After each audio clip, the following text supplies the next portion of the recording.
Hello, and welcome to yet again another talk show where someone says facts and makes you angry. So today I want to talk about an issue that has come up in recent years, the criminalization of marijuana and how it fanned the flames for mass incarceration. So, despite a study from the New York Times debunking that marijuana is dangerous and makes you stupid, these people, of course we all know, our favorite TV friends for the Republicans, will say that it's fake news and, fly it off or whatever. And I'm talking specifically the Nightmare Greek Chorus, Very Bad Journalist, Concentrated Tucka, Bad Judge, Failed Sarah Palin Clone, Racist Grandpa, Bad Megyn Kelly, and the Morning Dunce Group. So how did we get here? Well, from the very founding of this country, marijuana was grown as a crop and even used as over-the-counter medicine. So what changed? Well, like everything in this country nowadays, the Republicans. With this guy. No, not that guy. Yeah, this guy. President Watergate signed the Controlled Substances Act in 1970 and starting his enemies list, which blamed a certain community. That's funny, every one of the bastards that are out for legalizing marijuana is Jewish. What the Christ is the matter with the Jews, Bob? What is the matter with them? When they get against legalizing and all that sort of thing. Yup, that was President Richard Nixon blaming the Jewish community, adding him to his enemies list, and that was what started the war on drugs. Now, Nixon cared more about his political focus, or the silent majority, which at the time were voters in the South, who were racist but weren't really as outspoken about it, like this guy, George Wallace, who you may remember for saying, and I quote, "Segregation now, segregation tomorrow, and segregation forever."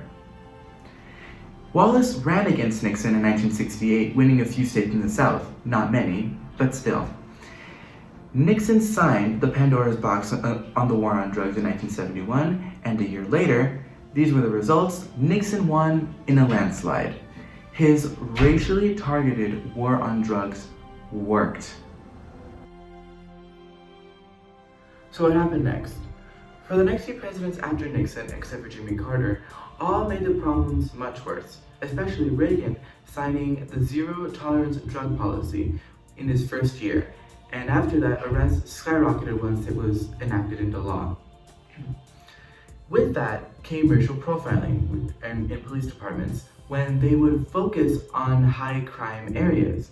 And this won't shock you, but this is where low-income whites and other minorities lived. They would search for contraband, and more often than not, they would find some. And in higher income areas, ironically, they would barely find any if they would search at all. This is a graph showing how a disproportionate amount of African Americans were arrested for minor drug offenses at the beginning of the Reagan administration in the 1980s, peaking at the very beginning of the 1990s and staying steadily until its decline in the mid-2000s. Which makes sense, doesn't it? Because leadership is enforced from the top down. So when you're forced to unfortunately discriminate against everybody, that is what you were supposed to do. Take it from John Erkelman, the Nixon aide who advised him on the beginning of the war on drugs. Quote, "Did we know that we were lying about the drugs? Yes, of course we did." So, conclusion, why was marijuana criminalized? Well, just like everything in this country, systemic racism is to blame. Much like this idiot's war on terror in Afghanistan, it was entirely racially motivated and based on a lie. The entire charade of the war on drugs was a colossal failure on every level. Nixon, the who started all of this, his aides admitted that this was an attempt to lock up minorities and to destroy their communities. You don't go to war with inanimate objects. It is the people that you as a leader of a country choose to demonize.